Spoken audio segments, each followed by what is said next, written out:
السلام عليكم ورحمة الله وبركاته. كل متابعيني أهلا وسهلا بكم، تحياتي لحضراتكم، كل عام وأنتم بألف خير.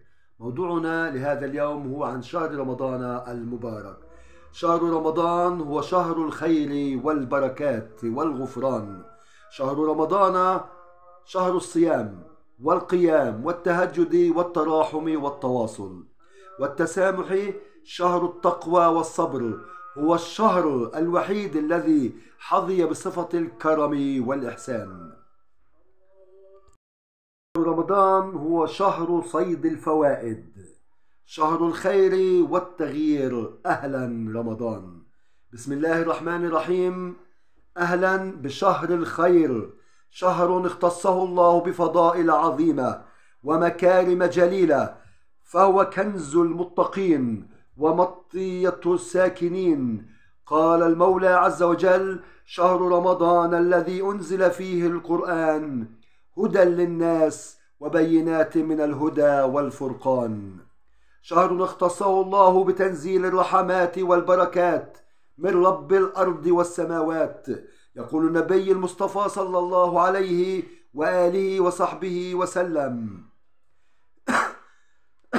عفوا: أتاكم رمضان شهر مبارك فرض الله عز وجل عليكم صيامه، تفتح فيه أبواب السماء وتغلق فيه أبواب الجحيم وتغل فيه مردة الشياطين.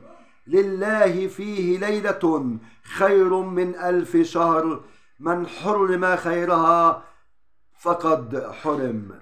فالحمد لله الذي بلغنا شهر رمضان بنعمة منه وفضل، ونحن في صحة وعافية وأمن وأمان، فهو أهل الحمد والفضل.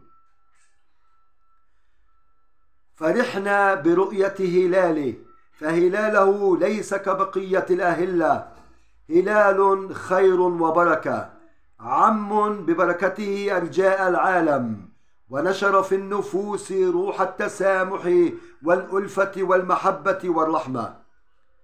صح عن النبي محمد صلى الله عليه وسلم قوله عن رؤية الهلال: اللهم أهله علينا بالأمن والإيمان والسلامة والإسلام. ربي وربك الله، هلال رشد وخير. ما أشبه الليلة بالأمس، ما أشبه الليلة بالبارحة، وما أسرع مرور الأيام والليالي. كنا نعتصر ألما لوداع أيامه ولياليه، وها هي الأيام والليالي قد مرت بنا، ونحن في استقباله من جديد بفرحة العازمين على نيل أجره وفضله.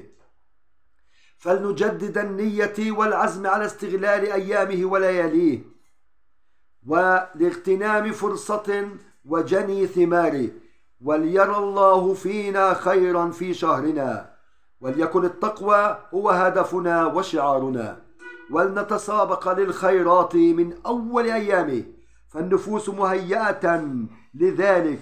يقول النبي محمد صلى الله عليه وسلم: إذا كانت أول ليلة من رمضان فتحت أبواب الجنة فلم يغلق منها باب، وغلقت أبواب جهنم فلم يفتح منها باب، وصفدت الشياطين، وينادي مناد: يا باغي الخير أقبل ويا باغي الشر أقصر، والله عتق من النار، وذلك في كل ليلة.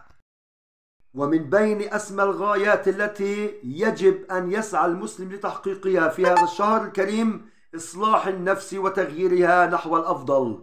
فرمضان فرصة عظيمة للتغيير، فكل ما في رمضان يتغير: سلوك وعبادة وسعي وخلق، فهو يمضي بنا وتتغير فيه بعض أحوالنا، ونسعى جاهدين إلى تغيير أنفسنا، وما أن نودع آخر لياليه إلا ونرجع إلى ما كنا عليه قبل رمضان، إلا من رحم الله. ندخل رمضان بعزم وجد على تغيير أنفسنا وأحوالنا وعلاقاتنا مع الناس ومع ربنا أيضا، ولكننا نفشل في الاستمرار بعد رمضان. فلكي نبقي صلتنا بخالقنا ممتدة غير محصورة بزمان ولا مكان، فلا بد من وسائل وطرق لحصوله. فالتغيير لا يحصل بالتمني، فلا بد من أن يتجرأ دافع التغيير الكامل في النفس من خلال الإرادة والعزيمة والعمل الجاد على التغيير، ليس للتغيير فحسب، بل لتكون نتيجته هي الباقية حتى بعد رمضان، وهذا هو التغيير الحقيقي. فلنغتنم شهر رمضان ولنغتنمه بالتغيير من أول أيامه، ولنستغل ساعاته ولحظاته لننعم برضا خالقنا ولنفوز بخيري الدنيا والآخرة. اللهم صل وسلم وبارك عليك يا حبيبي. أما بالنسبة لأعظم أعمال الخير في شهر رمضان المبارك، يعرف شهر رمضان الكريم بأنه شهر العطاء والصدقة ومساعدة المحتاجين، فيرى المسلمين يتسابقون لنيل رضا الخالق عز وجل وكسب الأجر العظيم، إذ إن إدخال السرور في قلوب الآخرين هو خير الأعمال في رمضان والأوقات جميعها أيضا، فمنها ما يعود بالأجر على فاعلها وينعكس على المجتمع ككل، ومنها ما يدخل البهجة في قلوب العائلات ميسورة الحال ويرسم البسمة على وجوه أطفالهم. نقدم في هذا المقال مجموعة من أبرز أعمال الخير في رمضان يمكن تطبيقها داخل المنزل وخارجه بعدما تطرقنا فيها بإذن الله تعالى. أفضل أعمال الخير في رمضان، تكثر أعمال الخير في رمضان التي يمكن القيام بها بسهولة، بدءا من إلقاء السلام على جارك والتبسم في وجه زميلك في العمل، حتى التصدق على الأسر المحتاجة طمعا في الأجر. ثانيا، تشير إلى مجموعة من أفضل أعمال الخير في رمضان التي تفتح الأجر والثواب عند القيام بها. كما قلنا فإن الصدقة ستكون خيارا مناسبا لك، إذ تدفع البلاء عن المتصدق وتزيل الخطايا، كما تعد سببا في نيل البركة وفتح أبواب الرزق بالمقابل، فهي تعود بالنفع على متلقيها من خلال التخفيف عنهم وقضاء حوائجهم. أما بالنسبة للأمر الثاني فهو ختم القرآن الكريم، فيجب علينا أن نبدأ بقراءة القرآن الكريم في رمضان وغير رمضان أيضا، فبختمه يعد ختم القرآن الكريم أحد أهم أعمال الخير في رمضان، إذ لا يقتصر على نيل الأجر فحسب، بل يؤثر إيجابا على حياة القارئ والمجتمع من حوله. إضافة إلى ذلك يمكنك أن تنال أجرا مضاعفا عند شراء مجموعة من المصاحف وأدائها لأقربائك وأصدقائك، إذا كنت حقا تنوي ختم القرآن الكريم في الشهر الفضيل. اللهم صل وسلم وبارك عليك يا حبيبي يا رسول الله. والمرحلة الثالثة وهي إطعام المساكين. يعد تقديم الطعام أو الشراب للمساكين والمحتاجين أثناء الشهر الفضيل من أحب الأعمال إلى الله تعالى، وهذا لا يعني أن تنتظر أن يأتي أحدهم إليك طالبا الطعام أو الشراب أو المال، بل سارع بالبحث عن المحتاجين بنفسك لتقديم المساعدة، فسرعان ما تنقضي أيام رمضان المباركة. وأيضا تفطير الصائمين، اكسب أجرا عظيما عند تفطير الصائم من خلال تقديم وجبات الطعام للعائلات الفقيرة في الحي أو المنطقة التي تقطن فيها، أو توزيع طرود غذائية على العائلات الميسورة، أو حتى تخصيص مبلغ من المال لدى محل المواد الغذائية لسد فاتورة أحد المحتاجين. كذلك يمكنك الذهاب لأحد المطاعم تقدم وجبات إفطار صائم في رمضان والتي توفر عروضا مميزة. رابعا أو خامسا، مساعدة الأهل. لا تقتصر فائدة أعمال جبرية في رمضان خيرية في رمضان على الجانب الديني، وإنما تتجاوزه إلى تعميق أواصر القرابة وتعزيز قيم المحبة والمشاركة. ومن بين هذه الأعمال التي تطفي دفئا على جو العائلة، مساعدة الأهل خاصة في أعمال المنزل المختلفة مثل أعمال التنظيف اليومية وترتيب مائدة الطعام قبل الإفطار وغيرها العديد من الأعمال التي قد تكون مرهقة. سادسا، التطوع. إذا كنت مقيما في الإمارات يمكنك التطوع في إحدى الجمعيات الخيرية في الإمارات للمساعدة في ترميم بيوت العائلات المحتاجة، أو كنت في فلسطين، أو كنت في سوريا، أو في أي دولة أخرى، أو توزيع الملابس على الأطفال وغيرها من الأعمال التطوعية. تعليم الأطفال سيرة النبي الكريم. تشمل قائمة أبرز أعمال الخير في رمضان تعليم الأطفال سيرة النبي محمد عليه الصلاة والسلام، خاصة جانب حياته ومكارم أخلاقه، بالإضافة إلى عدد من الأنشطة المختلفة التي تزيد ارتباطهم بالعقيدة الإسلامية. نشر الابتسامة وتجنب قول السوء.